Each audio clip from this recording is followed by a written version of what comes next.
kulanti wacan oo wanaagsan daawadayaal idilkiinba meel kastoo aad joogtaan waxaad ku soo dhawaataan qodobada wararka Garmaal TV kuwooda ugu waaweynna waxaa ka mid ah maxay tahay baaqa uu jeediyey madaxweynaha Shiinaha ee ku aadan xaaladda dalka Ukraine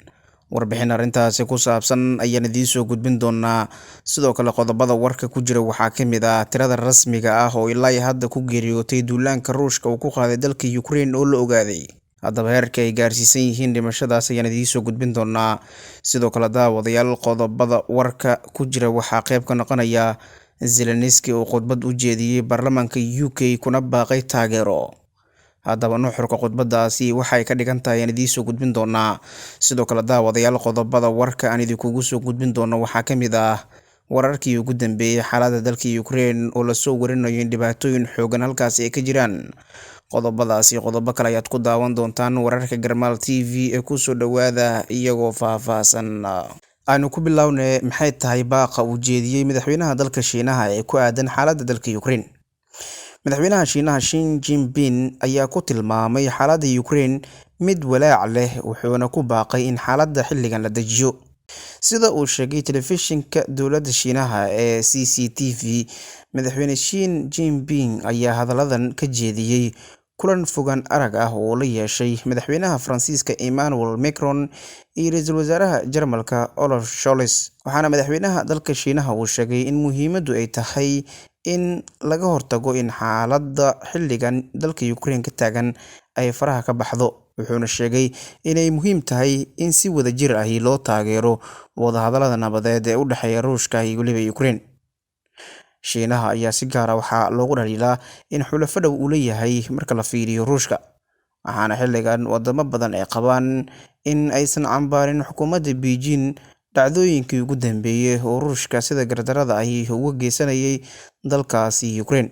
balse haatan madaxweynaha Shiinaha Xi Jinping waxa uu xaaladda dalka Ukraine ku tilmaamay mid walaac leh isagoo ku baaqay in xaaladda la dejiyo oo xiisadana lagu dhameeyo sida uu tilmaamay qaab wadahadal nabadeed waxaana Shiinaha xilliga mowqifkooda ay ka dhigayaan mid cad oo ku aadan sidii xaaladda dalkaasi Ukraine ka taagan ee u dhaxaysa Ruushka iyo Ukraine loo dejin lahaa xal nabadeedna loogu soo dabaali lahaa waxaana kulankan ay qadka aaladda fogaan aragga ay ku yeesheen madaxweynaha waddanka Shiinaha Xi Jinping iyo sidoo kale taligiisa Faransiiska Emmanuel Macron iyo ra'iisul wasaaraha Jarmalka Olaf Scholz uu ku soo aadaya xilli xiisadda dagaal ee ka taagan dalka Ukraine ee u dhaxaysa ciidamada Ruushka iyo kuwa dalka Ukraine ay tahay mid maalinba maalinta ka dambeysa cirka isku sii shareeraysa dhinaca kalena tirada rasmiga ah oo ilaa hadda ku geeriyootay duulaanka Ruushka uu ku qaaday Ukraine ayaa la ogaaday sida laga soo xigtay tirooyinkii ugu dambeeyay oo ay baahisay qaramada midoobay ilaa 1207 qofood oo rayid ah ayaa dhibaatooyin ka soo gaareen tan iyo markii uu bilowday duulaanka Ruushka ee Ukraine 24kii bishii aynu soo dhaafnay Febraayo qaramada midoobay ayaa waxa ay sheegaysaa in 406 qofood ay geeriyoodeen halka 800 oo kalena ay dhaawacmeen dhibaatooyinka ayaa waxa ay inta badan ay ka dhasheen weerarada gantaalada ah oo ciidamada Ruushka ay la beegsadeen magaalooyin dhaca dalka Ukraine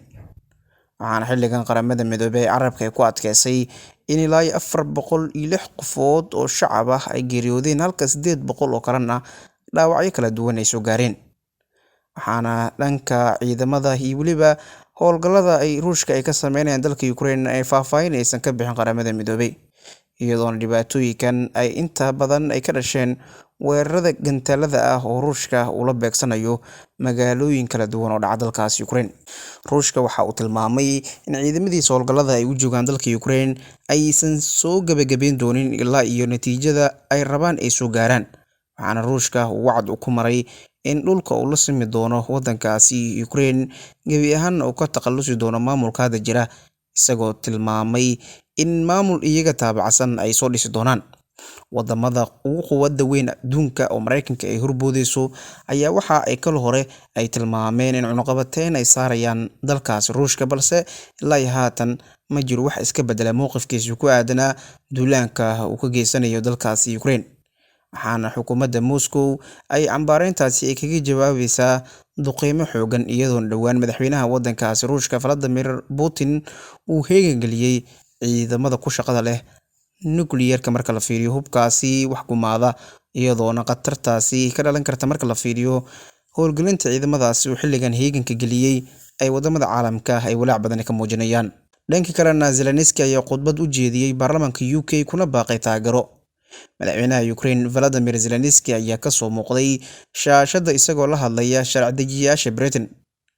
Madaxweynaha Ukraine Volodymyr Zelensky ayaa si weyn loogu soo dhaweeyay khudbad taariikhi ah oo uu u jeediyey mudanayaasha baarlamaanka waddankaasi Britain. Madaxweynaha Ukraine ayaa ku riixay in tallaabo kale oo reer galbeedka ay ka qaadaan Ruushka, isagoo ku baaqay in xilligan gargaar bini'aadanimo lala gaaro dadka dhibaatooyin kala duwan ku wajahaya dalkaas Ukraine. Waxaana Zelensky uu sheegay in dadka reer Ukraine ay sii wadi doonaan iska caabinta duulaanka Ruushka uu ku soo qaaday dalkooda sida uu hadalku dhigay. Madaxweyne Volodymyr Zelensky waxa uu ku booriyey ra'iisul wasaaraha Britain Boris Johnson in uu soo rogo cunaqabateyn dheeraad ah oo ka dhan ah Ruushka oo uu ku dhawaaqo inuu yahay waddan argagixiso sida uu tilmaamay. Waxa uu sidoo kale ku baaqay in la sameeyo ka caagan duulimaadyada, taas oo gaashaanbuurta NATO ilaa hadda ay diidan tahay in ay arrimahaasi ay soo rogaan.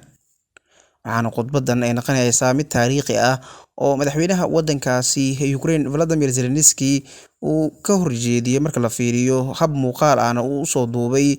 baarlamaanka waddankaasi UK, iyadoona dhinacyo badan uu ku taabtay. Waxaana si gaar ah u codsaday in taageero bini'aadanimo iyo gargaar lala gaaro dadka ay saameeyeen duqeymaha dalkaasi ay ka geysanayaan ciidamada Ruushka. Waxaana madaxweynaha waddankaasi Ukraine Volodymyr Zelensky uu xilligan uu sidoo kale gaashaanbuurta NATO mar kaleeto ku celiyey in loo baahan yahay inay sameeyaan ka caagan duulimaadyada xilli NATO kala horeeta ee arrimahaasi iska diiday. Waxaana weerarada cirka ee ciidamada Ruushka ay ka geysanayaan dalka Ukraine ay tahay mid maalinba maalinta ka dambeysa kasii dareysa, iyadoona dhibaatooyin badan ay wajahayaan dadka u dhashay waddankaasi Ukraine. Dhanka kalena, waxaa faahfaahin kala duwan ay ka soo baxayaan xaaladihii ugu dambeeyay dalka Ukraine. Mareykanka waxa uu ku dhawaaqay inuu mamnuucayo saliidda Ruushka iyo tamarta kale ee loo soo dhoofiyo dalkaasi. Saraakiisha Ukraine waxa ay sheegeen in dadka rayidka ahi laga daadgureynayo goobaha go'doonsan, gaar ahaan magaalada Irpin oo u dhow caasimadda Kiev iyo waqooyi bari magaalada dhacday lagu magacaabo Sumy. Ruushka waxa uu ku dhawaaqay xabad joojin kale, isagoo sheegay in la furay wadooyin bini'aadanimo oo xiriira. Moscow ayaa sheegtay in dadka la daadgureynayo loo ogolaan doono inay u safraan meelo nabdoon oo ku yaala Ukraine kadib markii ay Kiev ay diiday sida ay sheegeen qorshe hore oo ahaa in dadka rayidka ahi la geeyo wadamada Ruushka iyo Belarus. Madaxa qaramada midoobay u qaabilsan qaxootiga ayaa sheegay in tirada dadka ka soo cararay weerarka Ruushka ay gaareen ilaa 2 milyan oo qofood. Moscow waxa ay ku hanjabtay inay xireyso dhuumaha qaada gaaska weyn ee taga Jarmalka, iyadoo quwadaha reer galbeedkana ay miisaan ay ku leeyihiin mamnuucidda shidaalka Ruushka. Shirkadda shidaalka ee Shell ee Britain ayaa joojisay iibinta shidaalka ciriinka ah ee Ruushka oo ay ka baxayso ku lug lahaanshiyaha hydrogen carbon ee dalkaasi. Waxaana xilligan xukuumadda Moscow ay wajahaysaa culeysyo dhan waliba ahi kadib markii ay duulaanka ay ku qaaday dalkaasi Ukraine 24 bishii aan soo dhaafnay ee Febraayo, iyadoo intaas wixii ka dambeeyay xayiraad dhan waliba la saaray dowladda waddanka Ruushka. Ilaa haatanna ma jiraan wax iska bedelay mowqifkooda ku aadanaa weerarka ay ku qaadeen dalkaasi Ukraine. Guud ahaan daawadayaal, waxaa intaasi kusoo gabagabeynayaa wararkii aad kala socoteen Garmaal TV. Tan iyo kulanti dambena waxaa idinkaga tegayaa sidaas iyo nabadgelyo.